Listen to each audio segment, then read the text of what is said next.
Paper was like gold in medieval times.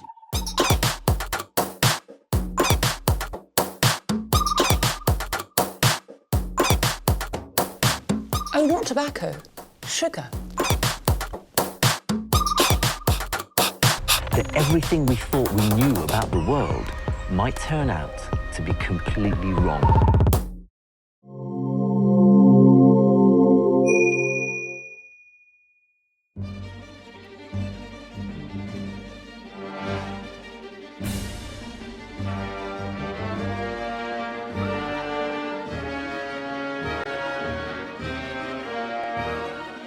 You are looking at a painting by Salvador Dali.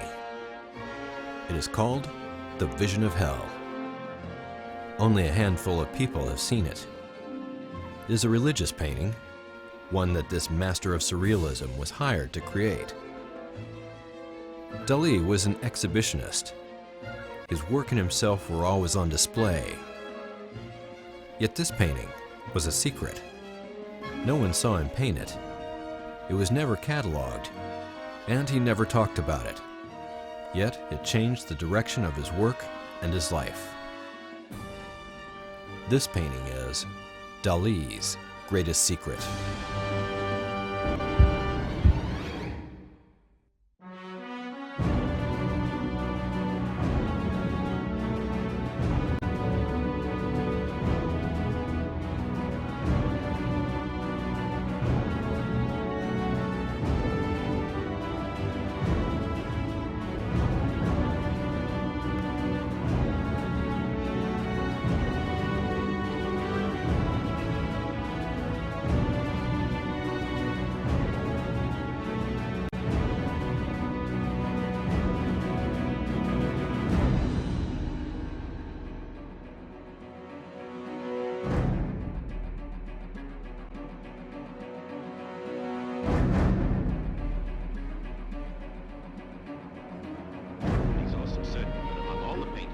Salvador Dali was never one to hide his light under a bushel. Perhaps the greatest artistic genius of the 20th century, some feel he was even on par with the great Leonardo da Vinci. And like all great artists, he agreed to do commercial work. Paintings done on commission from organizations or individuals who wanted the master's touch. And that's why author Paul Perry begins his book research at the Fatima Shrine in Fatima, Portugal. It is visions that took place here that led Dali to paint the vision of hell. Not just any vision of hell, the vision of hell. The vision of hell was seen here at Fatima on July 13, 1917, by 3 shepherd children innocently caring for their sheep. It was a horrific vision. So horrific that the children were petrified at the mere thought of what they had seen. Word of the vision leaked out, and Fatima became a pilgrimage site of a magnitude that continues to today. The children had a total of 6 apparitions and 3 visions. But it was the vision of hell that seared these visions into the minds of the believers. It was the beginning of the hippie era, and a young priest in training convinced the movement's leader, John Haffert, that he could reach young people with a bold artistic statement, and recommended Salvador Dali, which is why Haffert reached out to Dali with an offer to paint a petrifying glimpse of hell. It should have been an easy transaction, just a work-for-hire commission for the master of the surreal. But it turned into something much more. It turned into Dali's greatest secret.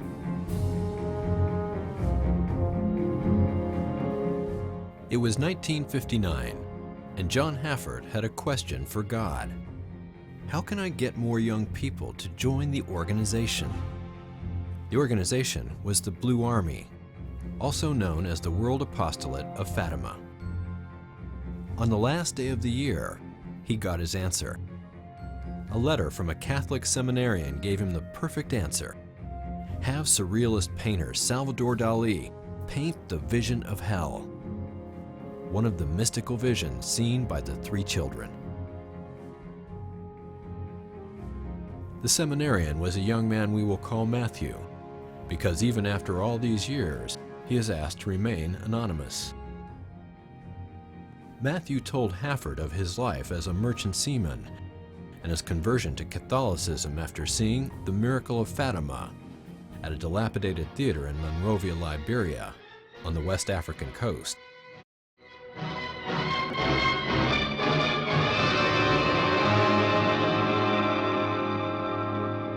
Courage, faith, understanding. These were their only weapons, and they were forged in the simple hearts of three children who found in this quiet meadow in Fatima, Portugal, something so wonderful, so inspiring, so powerful, that it made men with guns tremble before children with truth. Matthew said that he had wept through much of the film. I could not explain this response, he wrote to Hafford. I only knew that I had discovered something wonderfully strange and mysterious, and yet very real. I wanted to know even more about this miracle. The miracle was the apparitions and visions the three children had in 1917. But the one that affected him most profoundly was the first vision, the vision of hell. The apparitions of Fatima made Matthew a believer. There was no longer a question in his mind about hell. It truly existed. The movie drove Matthew to the priesthood. It also obsessed him with the notion of a living, breathing hell. He wanted to save souls from eternal damnation, he wrote to Hafford. And there was only one way to do that, he declared. Have Salvador Dali paint it. Dali, a religious painting, the vision of hell. Why not? He had done religious paintings before. The idea was perfect. Or so thought Hafford. It was John Hafford's marketing talents that led Pope Pius XII to call him the greatest man in the world. It was he, unlike anyone else, said the Pope, who had managed to bring the message of Fatima to the four corners of the world. Most everything one sees at Fatima, the churches, the devotion, the hotels, and the pilgrims, was somehow touched by the determined John Hafford, which is why he was known to many as Mr. Fatima. Hafford founded the World Apostolate of Fatima, also known as the Blue Army. At one time, it had more than 80 million members worldwide. John Hafford was really the man who was the instrument that caused this organization to expand from a small seed and mushroom to this organization that is in over 100 nations now. Salvador Dali was so unique in his mind, his thought process, his life, which was all expressed in his art form. You know, as the father of surrealism, this was a new art form, and it was an art form that was not representing the real world in a way that any other artist had done. And I think he understood that hell is not something we could represent the way a typical artist would represent it. And Salvador Dali, with his unique mind, his unique style, was the best choice to represent this world that was immaterial, yet extremely powerful, as Salvador Dali's paintings were. Hafford saw a painting by Dali as something shocking and provocative, a way to attract a lot of attention, especially from young people. And it was obvious that Matthew saw it the same way. Our goal is to create a hell consciousness. To accomplish this, we need Salvador Dali as the painter. Because a picture, any picture by Dali, is news. It attracts attention. I think that the publishers of Life magazine would publish a print of such a painting and thus carry it to some 12 or 14 million people. 12 to 14 million viewers of the painting Matthew was proposing more than a painting. He was proposing a Blue Army recruitment poster. The date was May 13th, 1917, and 3 children, Lucia dos Santos and cousins Jacinta and Francisco Marto, were driving their family sheep to a grazing area near the town of Fatima. Suddenly, a bright flash from the sky brought them to attention. Then, a second flash took place, and with it came the apparition of a lady brighter than the sun, floating above the holm oak trees. The lady introduced herself as being from heaven and asked the children if they were prepared to accept all of the suffering that God was about to heap on them for the conversion of sinners. The lady told the children to return to this place on the 13th of every month for the next 5 months, at which point she would tell them who she was and what she wanted. She promised a sign that everyone could see, one that validated the apparitions. And then the lady rose and flew eastward on a path of light. Word of the apparition spread, and soon everyone in town was frightened by the attention it was attracting. The communists were trying to erase religion from Portugal and didn't need apparitions from the Virgin Mary. The Freemasons, a powerful political party, saw this as a Catholic plot to restore the monarchy. Even the Catholic Church was concerned. In these troubled times, they were trying to play it safe and keep a low profile. And then there was Lucia's angry mother and doubtful family. Father Andrew Apostoli tells the family's story. Her family did not believe her. The mother thought she was making the whole story up. And so she was very angry with Lucia. Her sisters were angry at her. Some of the neighbors made fun of her. She suffered a great deal. Yes, the mother was abusive. They say that she even slapped her daughter, and she kind of got a bit hysterical at times.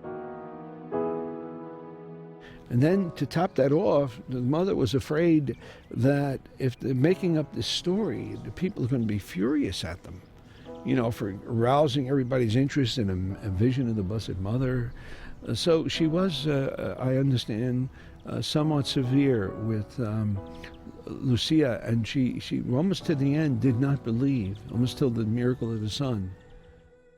Despite the fear and loathing that was heaped on the children, the trio returned to the Cova on June 13th, 1917, as they promised the lady they would.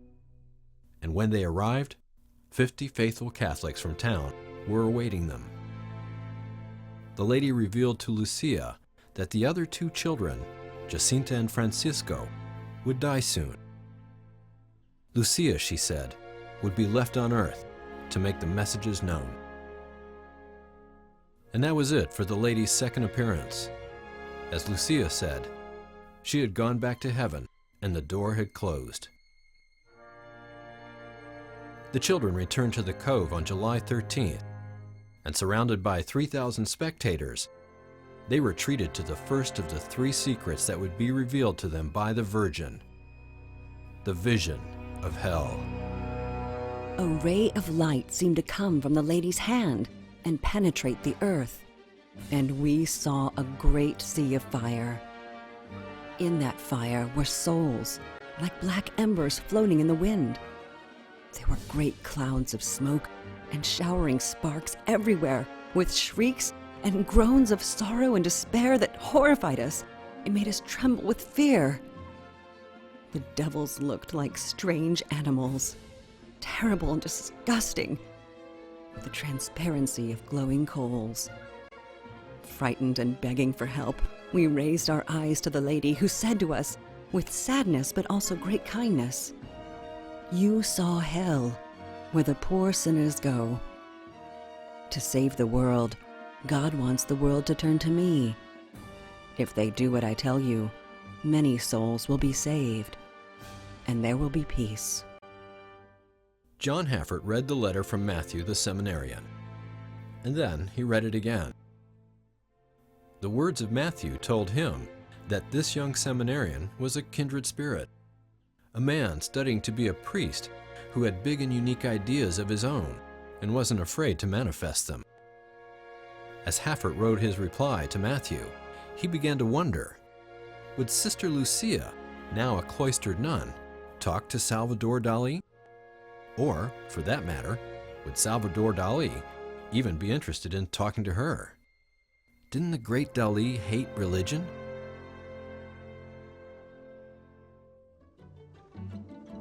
Dali liked a good challenge too.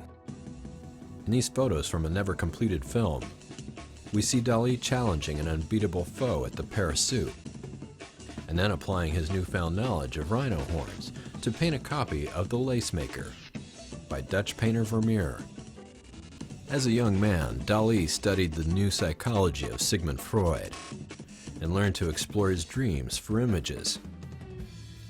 The dreamscapes he puts on canvas made him the most famous surrealist in the world, especially the painting known as Persistence of Memory, The Melting Clocks. The persistence of memory puts Salvador Dali at the very top of the surrealistic game, where other artists of his time, like Picasso, painted about the interaction between men and women.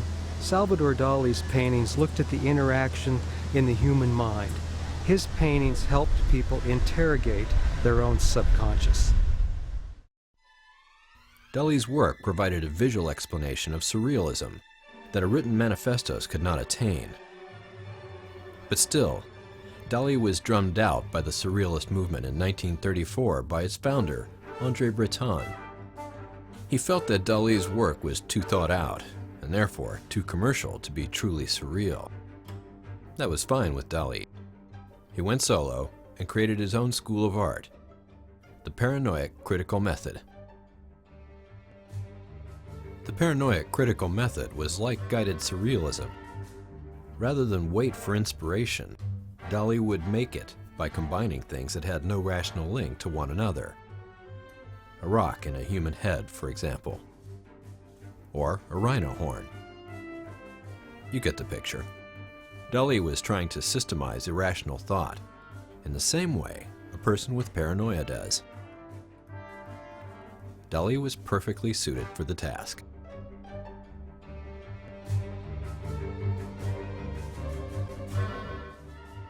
The art world loved his new philosophy, and over the next 2 decades, Dali grew to become the most famous, flamboyant, and wealthiest artist in the world. He had mastery over his universe. He was loved by celebrities and was a celebrity himself. Yet as he aged, he found himself slipping slowly into a spiritual crisis.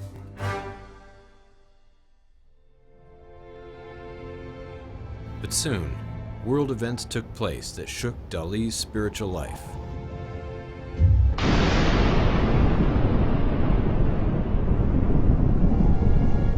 The explosion of the atom bomb on 6 August 1945 sent a seismic shock through me. Mysticism. That is to say, the profound intuitive knowledge of what is, direct communications with the all, absolute vision by the grace of truth, by the grace of God. It was the power of the atom bomb, a greater understanding of science, a deeper need for spirituality, that drew Dali to create another school of painting, a form of religion that combined God, science, and mysticism. He called this new school nuclear mysticism. It seems to me that he wanted to believe in mysticism, but not religion. That's exactly it, yeah, absolutely. He was mystical, but religious to him seemed something for the people. This is Amanda Lear, writer, musician, artist, and Dali's close friend for nearly 2 decades. She remembers much of Dali's mystical views during this period. You spent a lot of private time with Dali, and I'm curious to know if he ever talked to you about immortality, heaven and hell. About immortality, yes, quite a lot. He was desperate to become immortal.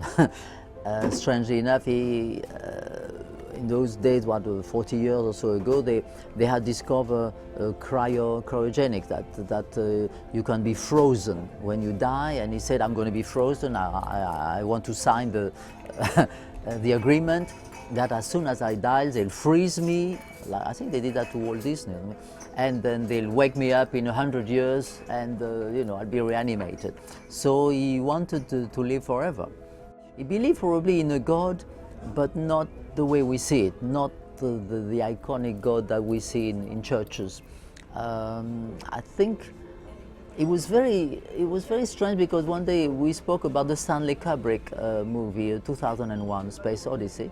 He liked very much Stanley Kubrick, and he said to me, you see, the way Stanley Kubrick imagined God was this black monolith, that's that piece of black thing. And he said, God in fact is like this. I think God is about that big. This is, you can measure God. I say, you can't. He said, yeah, I'm sure. God is about that big, that long, and it's a concentrate of some kind of cosmic energy or some kind of spirit there. It exists, but it is not an old man with a white beard. It's definitely some spirit who up there direct everything. That's the way he saw God. Of course, it's a different vision, yeah. The nuclear mystical period combined Dali's passion for science and mysticism, which he referred to as being religious and hallucinogenic. But as much as he loved the work that came from this period, the critics despised it. They seem to me to be blatant expressions of morbid eroticism, in which the artist had abused the right of sanctuary to the point of sacrilege. Complete rubbish! And the purest kitsch.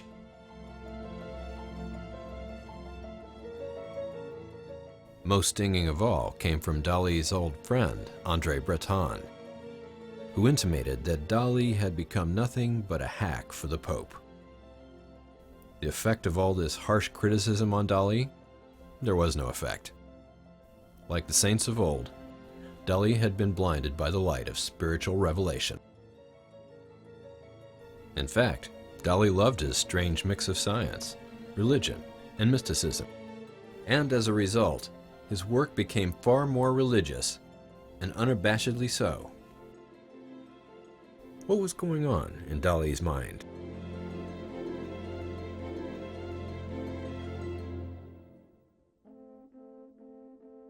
This is Nicolas Descharnes, who along with his father Robert makes the team of Descharnes and Descharnes, the most renowned of Dali experts. Robert was Dali's photographer and confidant for almost 40 years. He was appointed by Dali himself as the lifetime trustee and delegate of foreign affairs for the Salvador Dali Foundation. They maintain their important Dali archive in the secret limestone cave in the Loire Valley of France. Paul went to their archive to discuss the painting, and most specifically to ask Nicolas one burning question. Did Dali have a religious conversion? In 1959, he was 55, and he had lived the loss of his mother, then his father, and then my feeling is that he had a conversion. I really believe that he did this conversion. Now the question is why he did it so late. Maybe it's because he didn't have the opportunity. And the opportunity was reading the message of Fatima and working on the subject. And do you think he concealed it because it wasn't good for his career? Think he concealed his conversion because it was bad for marketing? Yeah, that could be. That could be. Because he had to stay with his text and his declaration that he had before, saying that a religion is a spiritual architecture. But also he said that in his opinion, the Catholic religion is the best architecture. Spiritual architecture. He must have believed that. In 1958, Dali and Gala had an audience with the Pope, who granted them a church wedding after the death of her first husband, the poet Paul Eulard. And soon this fallen Catholic declared himself reborn and promised to modernize the ancient icons of the faith. Little did Dali know that he was about to get a chance to provide that link to the metaphysical, and do it for an apostolate of the Catholic Church.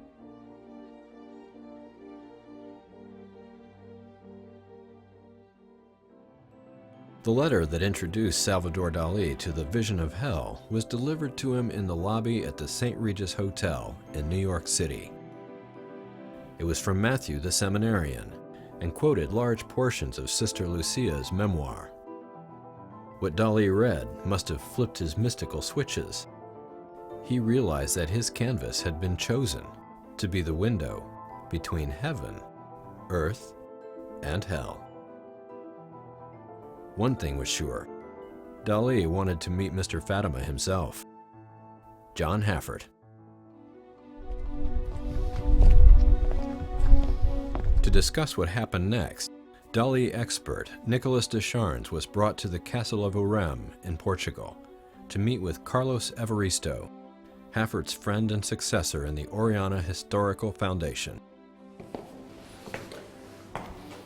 This is the heart of the castle of OUREM. Very medieval. That Yeah. fit the character of Dali, absolutely. Absolutely. It's very surrealist. Evaristo proved to be a wealth of information about the Dali painting and his mysterious meeting over lunch at the St. Regis Hotel in New York with John Haffert. It was a meeting that would change Dali's life. And it's interesting that what Salvador Dali ordered was escargot. And picking up the escargot fork, he explained to Haffert his concept of what he was going to do for the painting. He said, "Mr. Haffert, many of the ancient painters, Dante and other people, used devils with pitchforks, prying at the souls in hell. We will use escargot forks." And he explained why. He took a snail and he said, "The man who is a sinner cowers in shame and curls up in the shell like the snail. And so the sinner's soul can only be retracted with escargot forks, snail forks." John had asked Salvador Dali how much the painting would cost. Dali had this cane, and Haffert said, he twisted his mustache and he raised the cane and he said, "Senor Haffert, the size of my cane, $25,000. And then he lowered the cane and he said, "Half the size of the cane, $15,000. And he sent him the check with this letter. And in the check, with the check, he wrote, and I'm going to quote now, he said, "Herewith is included the $15,000 for the painting, The Vision of Hell, which I would appreciate you make the size of your cane." And he said he was a good chap. He did it. It was now 1959, and a secret was coming. The third secret of Fatima. The first secret was the horrific vision of hell. The second, another world war and the rise of communism. And then there was the third secret, one so prophetic that the Vatican kept it locked in a box in the office of the Pope. But now the Vatican promised that they would release the long-awaited third secret in 1960, and Haffert wanted to be ready. The revelation would be used by this marketing genius as a way of selling Fatima to the world. To do this, he started an interview show for Catholic television called Countdown 1960, in which he hosted interviews with Catholic leaders, including future President John F. Kennedy, a militant member of the Blue Army. But it's because our concept of government fits the basic nature of man, and man desires to be independent. And therefore, in my opinion, ultimately, he is not going to accept the Soviet system, which denies the existence of God, which most people believe in around the world, as well as in the United States, and which seeks to put an overlord over him from abroad. Now that, in my opinion, is the Achilles heel of, as it has been of Napoleon and every other leader in history, who seeks to expand his power beyond his national boundary. John Haffert was a man of tremendous talent, and huge ideas, ideas that just kept ballooning one after the other after the other. It was as if he had a vision, and then he would attempt to accomplish that vision, and that vision would just expand and expand into one greater and greater vision, and it just kept going and going. So most of us, have a vision, and we spend so much time trying to achieve it. He achieved his vision so quickly, and then it just expanded and expanded and expanded, so he was able to achieve so much in a short period of time. The plan John Hafford had for the Salvador Dali painting of the vision of hell was to help people understand not only that hell exists, but to get a truer feeling of what hell would be like. A national television show, 2 large jets to fly pilgrims to Portugal, a hotel to house them, and now a Salvador Dali painting to illustrate hell. Hafford's campaign for Fatima was in place for the Big Bang of Catholicism, the revelation of the third secret.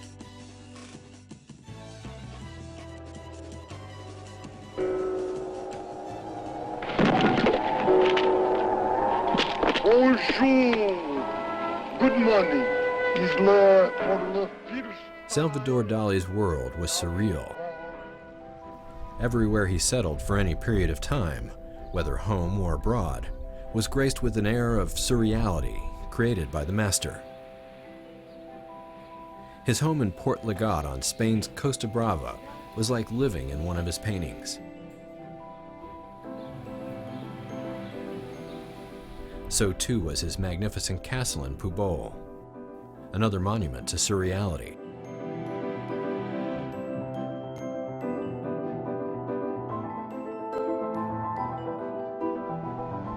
Even the hotels where Dali and Gala spent much of the year found themselves a subject for the canvas of his subconscious.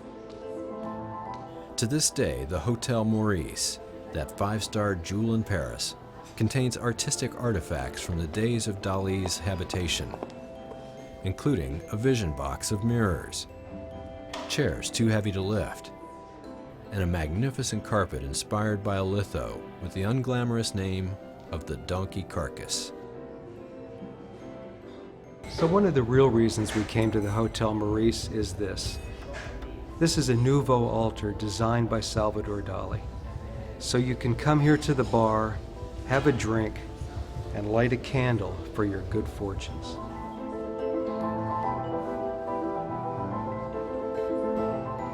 Dali was always looking for new subject matter, vigorous new shoots of creativity, if you will. And wherever he was, he performed the magic that was his art.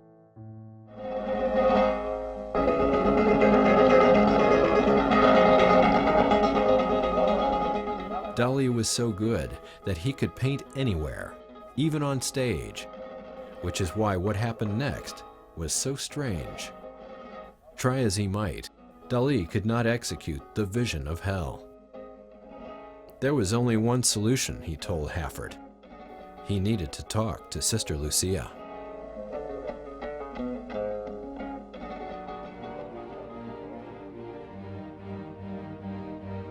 It was 1959, and Sister Lucia was the only Fatima visionary left alive.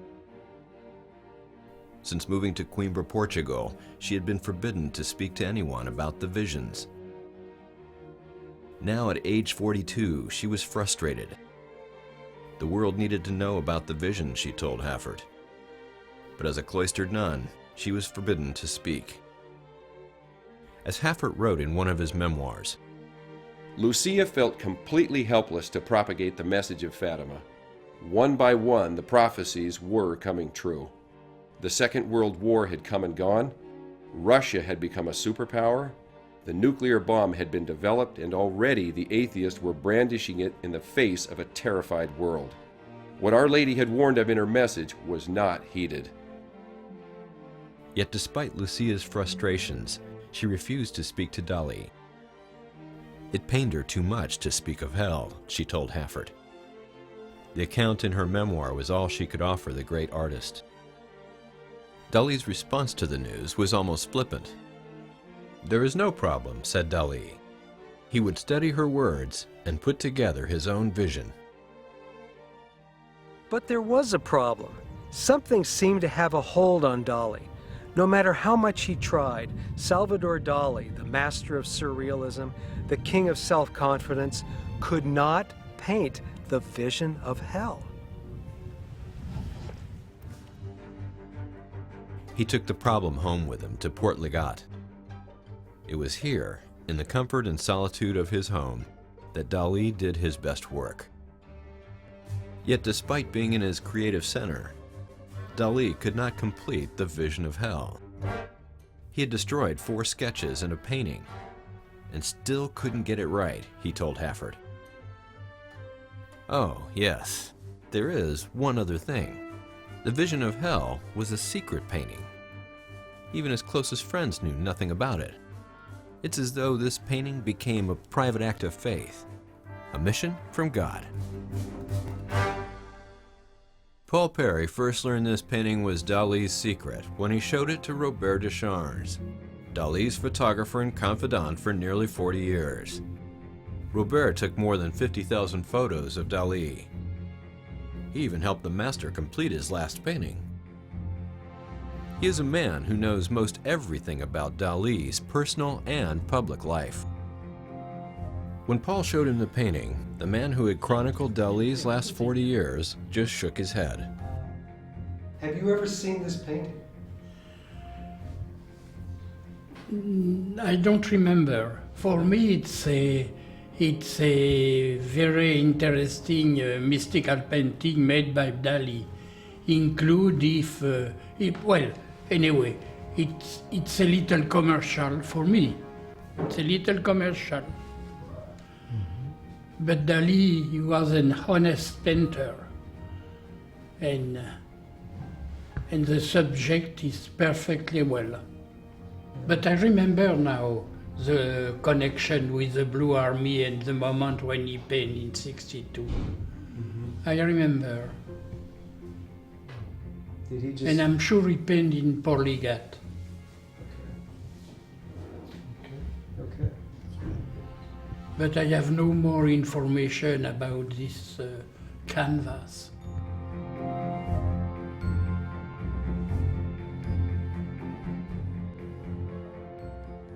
And then there's Amanda Lear, who has already appeared briefly. Certainly she had seen Dali working on the vision of hell. Okay, so this is a reproduction of the original painting, real size. Well, this is a vision of Fatima. Right. With the Virgin. Vision of hell. Of hell? Yes. Seeing the painting brought back more memories of Dali and his conflicts about God and religion. Dali painted a lot of religious scene, and it's very strange that one of his most famous paintings is a Christ, famous Christ, which is in the Museum of Edinburgh, the Saint Jean de la Croix. And he made, I think he painted 3 or 4 crucifixions, plus some Madonna. He was always putting on his wife Gala, dressed up as a Madonna. And people imagine that he was always preoccupied with mystical questions, immortality, death, does God exist, and so on. But I think when I was with him, at least, I never saw, he never gave me the image of a man being obsessed with religion. I don't think he was. Did he ever talk to you about religion? Yes, but I think it was an attitude. It was very ambiguous, the relationship that Dali had with religion. I never saw him going to church or to assist to a service or pray. I never saw him pray. But on the other hand, his wife, Gala, was very religious. Gala always had in her room a small icon which came from Russia, and it represented the Black Virgin of Kazan, and Gala was very religious. So he obviously couldn't live all these years with a religious wife and not himself believe, you know. Is there anything Amanda recognized in this painting? I never saw that painting, never. I think it was painted when? 62. As Amanda Lear left for another appointment, Nicholas and Paul found themselves completely puzzled. How could Dali, a very public man, keep the painting so secret? That's a good question. Why would Dali keep this painting secret? And for that matter, why did the Blue Army keep it secret? Now it was 1960, and Haffert believed the Vatican was zeroing in on a release date for the long-awaited third secret. He expected the public reaction to be explosive. All eyes would be on Fatima, and Haffert wanted to make sure they saw a shocking and provocative Dali painting. Then, Haffert received a call from Dali. "I cannot create the horror of hell," he told Haffert. When Haffert heard that Dali had destroyed some early attempts, he insisted that Dali come to Portugal. It was time to meet Sister Lucia. Salvador Dali arrived in Fatima in 1960. He was picked up at the airport by Canon José Galamba de Oliveira, who was the author of some of the earliest books on Fatima. Canon Galamba de Oliveira was the person that wrote to Sister Lucia, the person that actually on behalf of the bishop had asked Sister Lucia to commit the secret to writing and the whole story. So he was the person that was best informed on the Fatima message because he had written the first authoritative books on Fatima. So he brought Dali to meet Sister Lucia so she could tell the details of the vision of hell in 1960. Dali asked few questions and was in Sister Lucia's presence for maybe 15 minutes. But it was a meeting that struck Dali deeply, said Evaristo. The painter spoke enthusiastically about breathing the same air as the visionary. He also made a special request of the surprised priest. He was moved, and he asked Canon Galamba to hear his confession. And Canon Galamba had heard his confession at the Fatima Shrine, in the confessionals of the Fatima Shrine. And of course, the secrecy of confession wouldn't allow Canon Galamba to speak the nature of the confession. But what he said was, and very interesting, that it was the most sincere, the most true confession that he had ever experienced in his many years as a priest. And he was completely moved at Dali's sincerity and precision, probably, of the description of the his suffering and his yes, and and of his faults and of his his transgressions. At this point, Dali began to see this as a serious work of spiritual art. Just how serious soon became obvious. And so he believed that his visit to Fatima and his commission to paint this painting of the vision of hell converted Dali, that it moved Dali from a very secular person to a much more interior, much more religious, meditating person.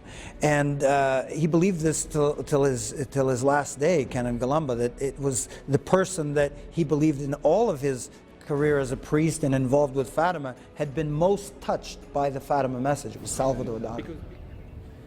For Dali, the story of Fatima now became a reality. How real? On a walk with Canon Galamba, Dali stopped at the scene of the vision and he said, "Imagine, the earth opened up right here and showed hell." Salvador Dali was now hooked. Finally, Dali went to Haffert's hilltop residence in the castle of OUREM.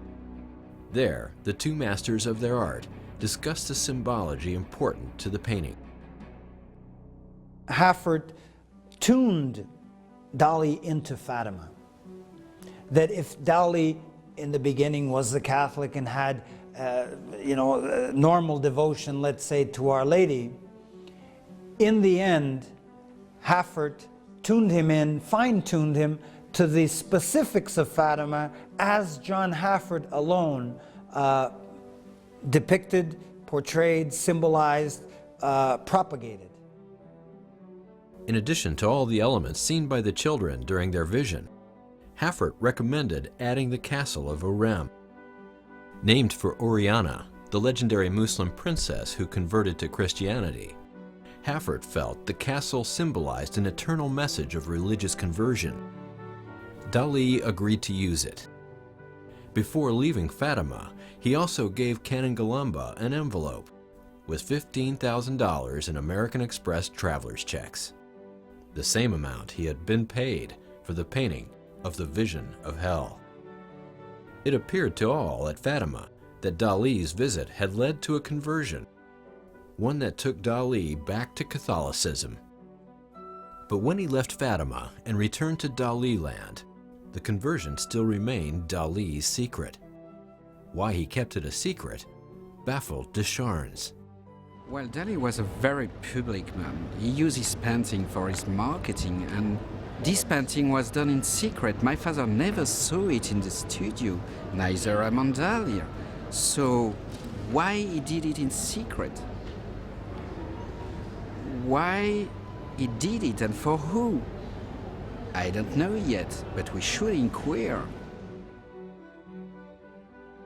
Nicholas and Paul returned to Aze, France, to speak to Robert Descharnes. As one of the few remaining members of Dali's inner circle, they hoped Robert could shine light on why the Vision of Hell was done in utmost secrecy. I don't remember seeing this in the workshop of Dali. It was my duty to capture all of Dali's work I could see, even if it was unfinished. If I had seen the painting in creation, I would have photographed it. But he may have hid this work. He obviously did. There were often journalists in the house, and because of that, I believe he hid the painting so none of them would see. Being a Dali expert and a family member, Nicholas added his own opinion. So I believe, and Robert agree on that probably he hid the painting to be sure that nobody will see it. And more of that, one of his best friends, guys that he trusts and with who he have intellectual discussion. So it's not, in my opinion, it's not a simple commissioned artwork. There is something. So why did Dali keep the painting and his supposed conversion secret? There are a few people around Fatima who think they know. And I know that Salvador Dali basically did this painting not only secretly as far as John Haffert was concerned, but he didn't reveal this to anybody because this was such a personal painting for Salvador Dali himself. The painting that he had been commissioned to do, it was only one of 2 or 3 paintings that had ever been commissioned officially by an organization as powerful as the Blue Army, connected to the message of Fatima and the hierarchy of the church and the Pope. And he felt the weight of this commission, as if perhaps he had been commissioned to paint this painting by Our Lady herself.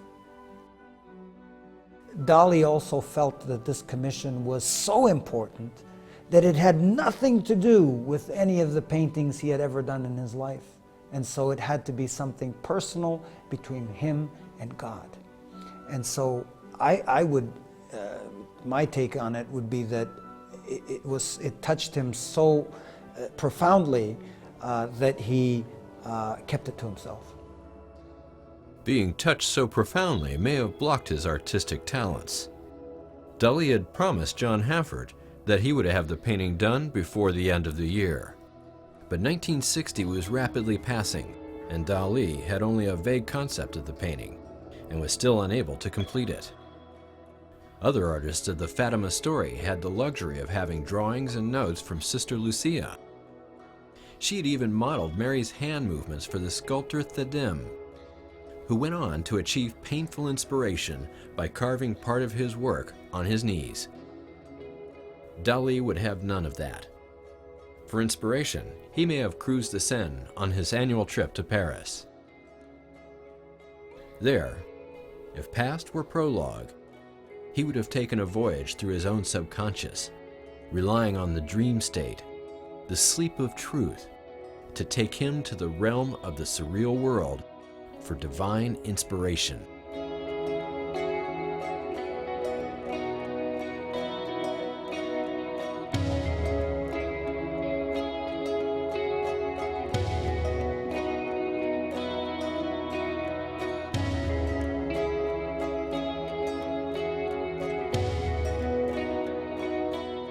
from the deck of a riverboat with the city lights passing effortlessly by. It was the perfect place for him to put his mind in neutral and let the images and memories of the Fatima story build in his mind.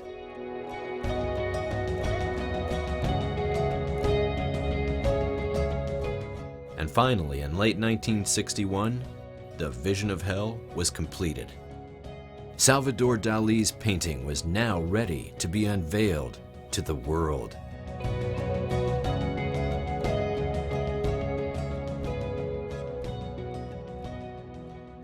John Haffert was on a treasure hunt in the Caribbean when his office told him that the Dali painting had been completed. It was October of 1961, and Haffert was no longer in a rush for the painting. On February the 8th of 1960, the ANI news agency released a comment that the Vatican had decided not to disclose the secret at all. Because Fatima was a private revelation, they weren't going to give tremendous emphasis to this third part of the secret. Anyway, that's what was disclosed, and a lot of people were saddened. Some people felt cheated, felt deceived, because they had told their children for a whole generation, you wait until 1960 when the secret of Fatima is going to be revealed. So when 1960 came and it wasn't revealed and the Vatican decided not to reveal it officially, a lot of people had egg on their face. And John was one of them, because he had had the program Countdown 1960, preparing people for this big revelation. And the painting, in that sense, became it wasn't a success. The big showing, the big thing that Haffert had envisioned, was totally gone. Haffert needed a break from the spotlight. He asked Monsignor Colgan to take a check to Dali and receive the painting. Colgan had a weak heart, so weak that it once stopped. Now Colgan must have thought his heart would stop again, as Dali opened the box and revealed his holy horror. And when the unveiling takes place, it was in a wooden case. And Dali opens it up, and John Haffert takes a picture, and you can see the horrified look almost of Monsignor Harold Colgan as he looks upon this creation for the first time, because it's not his cup of tea in traditional Catholic art. And Dali, of course, in the photograph, has one of his traditional poses where he has his raised eyebrow and his bulging eyes, looking at very insane, I would say, because that was his trademark, you know. But the painting did not go over very well with the Catholic audience, and it wasn't until after the Second Vatican Council that finally the Dali came to be accepted by the majority of the Catholics as one of the great Catholic works of art of the 20th century. A few weeks after the interviews in Portugal, Carlos and Paul went to the Vatican in Rome, where they visited the Modern Art Museum. They have 3 Dali paintings on display there, but one in particular caught the eye of Carlos. This work is particularly important because it was made in 1960 and it depicts the Annunciation, but it has Our Lady without a face. It dates precisely from the year when, according to tradition, the third secret of Fatima was going to be revealed by the Pope. And it is in the same year, 1960, that Dali was supposed to have delivered to the Blue Army of Our Lady of Fatima the painting of the miracle of the apparition, the vision of hell at Fatima. This tiny painting is as intense as the vision of hell, yet it hangs in the Vatican art galleries. How might the Vatican view the vision of hell now? To answer that question, Paul and Carlos spoke with Father Mark HAYDU, International Director for Vatican Museum Patrons. Now, when this finally came out in 1962, the Vatican didn't like it. They didn't like this painting. I don't think many people liked it. John Haffert didn't even like it. And as a result, It ended up being, Boxed this is away. a copy, of course, of the painting, but it ended up being put underneath the nun's bed for almost 40 years. In the Blue Army? In the Blue Army yeah. in New Jersey. Okay. Certainly our sensitivity to the modern art and to the modern expressions of the spiritual turmoil that has marked our age, we've learned to appreciate it much more. It was Paul VI himself who founded the modern contemporary art. Where did he place it but in his own apartments? So I think also that's really our hope for all those artists who communicate that spiritual turmoil, that it be the first step, as it was evidently in Dali's life, towards a rediscovery of hope and love and serenity. As we can see, serenity is exactly what is lacking here, except in the Blessed Virgin Mary. Blessed Virgin Mary. When this painting was unveiled the first time, I think the reaction to it by the Blue Army, by John Hafford and Monsignor Colgan, was one of, boy, they were just taken aback. And it was sort of, you know, just surprise. And I guess that's what it would have to be.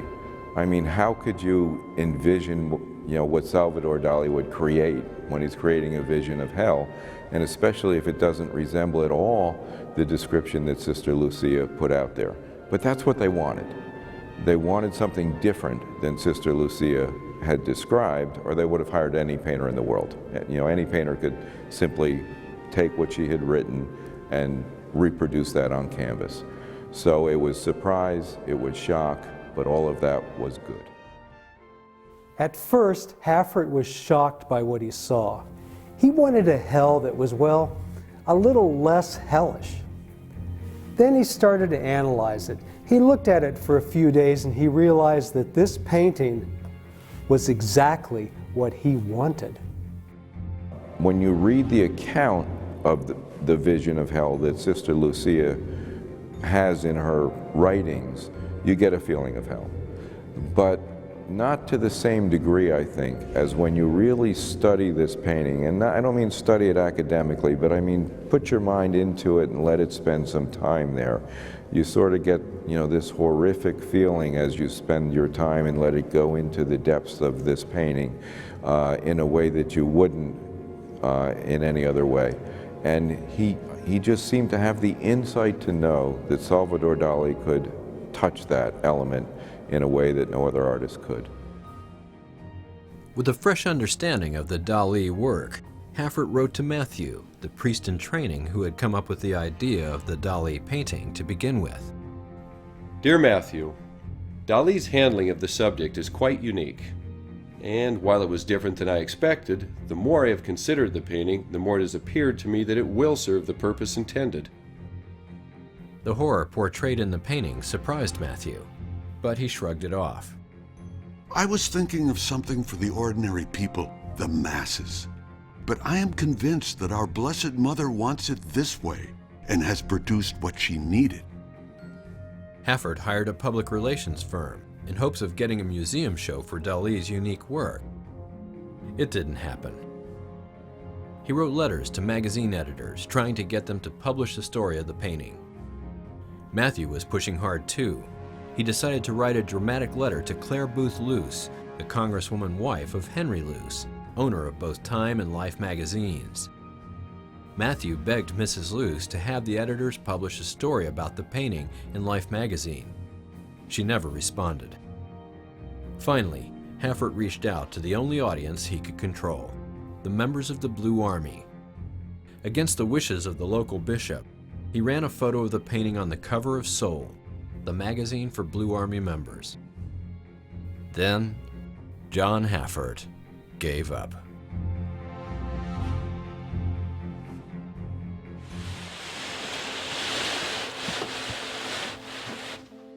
For a brief period of time, the vision of hell was hung in the Fatima travel agency. But when somebody placed a coffee cup on the painting, John Hafford devised an unorthodox means of protection. The security of the Dali was one of the concerns of the Blue Army for many years, because how do you protect a multi-million-dollar painting and keep it from being stolen? Well, you pretend it doesn't exist and you hide it under the bed of a religious sister. And that's exactly what was done. So this is the room where the painting was held for many years under a bed, for the better part of 30 years in the hands of the sisters who lived in this building, which was a convent at the time. The sisters were almost certainly the most trusted members of this apostolate and of the shrine. And there's always someone at a convent, so it's not a place that's abandoned like a private home during the day. So although to the world this may have seemed like a rather poor choice of a place to store, it's probably very prudent. So we didn't know exactly what to do with it. And, you know, we do so many things that it just sort of got lost in the shuffle. And by lost in the shuffle, I mean it really got lost. We flat out almost didn't know where it was. And it was basically missing for years. The Vision of Hell spent more than 30 years underneath this bed, coming out only twice. A nun rediscovered it in 1997.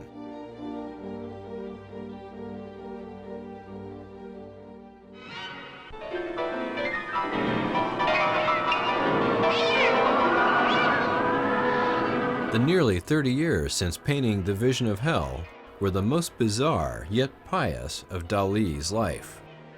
His fame grew, and it was his inherent strangeness which made him memorable and marketable. But much of it was a show for the cameras, really. In the years following the painting of Vision of Hell, Salvador Dali did hundreds of sculptures, graphics, and paintings, all dealing with the subject of religion. Here's a few of them right here.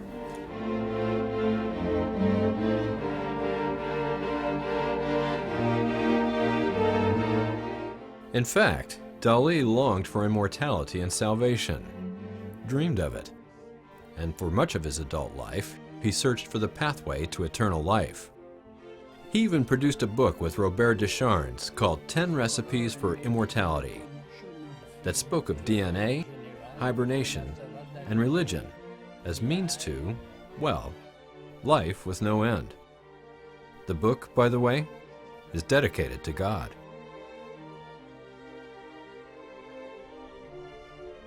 At the end of this documentary is a story about Salvador Dali that seems too ironic to be true.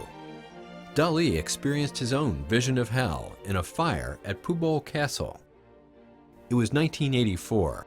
Gala had died 2 years earlier, and now the great master was bedridden with Parkinson's disease. On August 30th, Dali pressed the call button on his bed to summon his nurse. The button shorted out, and Dali's bed caught fire. He's very intelligent because he go on the floor, because the only place it's possible to stay and to have air. And I came immediately and I see Dali on the floor. Robert pulled Dali from the burning room and then photographed the horrible event. On the way to the hospital, Dali said he was ready to die. With serious burns over 18% of his body, Dali insisted that he be taken to his museum in Figueres to be surrounded by his greatest work. But he didn't die. Dali was taken to a hospital for treatment and then lived for 5 more years. It was Parkinson's disease that finally took him on January 23rd, 1989.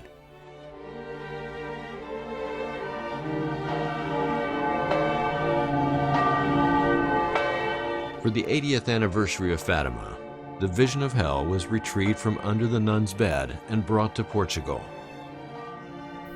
It was at her convent that Sister Lucia saw the painting for the first time. Her verdict? It was the best representation ever painted of the vision. The comments by the visionary were a confirmation of the spiritual value of Dali's painting. It sparked a great interest in many people that had never even come to Fatima, and actually came to Fatima after they read one of the articles I wrote or one of the interviews we gave, and they came to Fatima for the first time, drawn by the painting of the great Salvador Dali, to see what it was all about.